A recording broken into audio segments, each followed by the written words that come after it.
ক্ষমতার বাহাদুরি তাকে না তো চিরকাল, সময়ের সাথে সব হয় রে বিলীন। জেনে রেখো জালিমেরা সব জুলুমের ফল, পাবে একদিন ওরে পাবে একদিন। প্রিয় বন্ধুরা, কথায় আছে যে চোরের 10 দিন কৃষকের একদিন, এটা আমরা সবাই জানি। তো আলহামদুলিল্লাহ, অবশেষে সেই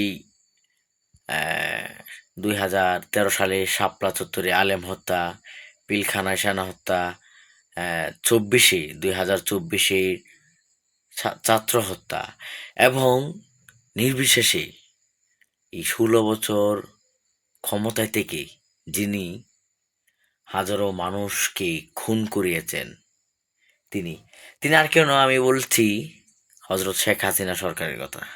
অবশ্যই বুঝতে পেরেছেন। আলহামদুলিল্লাহ, অবশেষে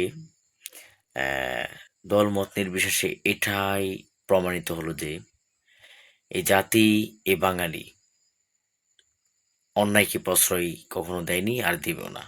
হয়তোবা তখন স্বৈরাচারী সরকার ছিল, যার কারণে কেউ কোনো মুখ ফুটিয়ে কথা বলতে পারে নাই। বাট এখন থেকে আর এটা হবে না। অবশেষে ওনার মৃত্যুদণ্ড মৃত্যুদণ্ড যাই হোক, একটা কথা মনে রাখবেন, পৃথিবীর সব শিক্ষা বই থেকে আসলে হয় না।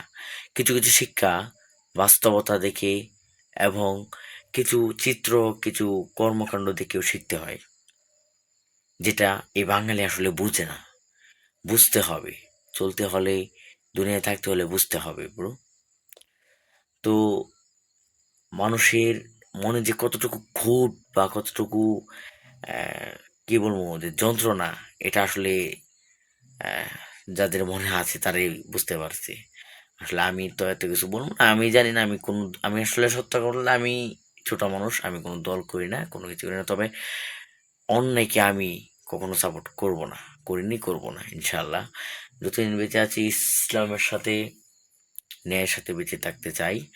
এবং আপনাদেরকে আমি এ থেকে একটা মেসেজ দিতে চাই, যেটা হচ্ছে, যেখানে থাকেন না কেন সবসময় ন্যায়ের পথে চলবেন। আপনার একটা কথা মনে রাখবেন, যেমন ওনার বিরুদ্ধে কথা বলায় উনি যে মামুনুল হক, জসিমউদ্দিন সহ, মাদানী সহ, এবং কি ইদেল হোসেন সাইদকে উনি মৃত্যুদণ্ড দিয়েছেন, ঠিক কিনা?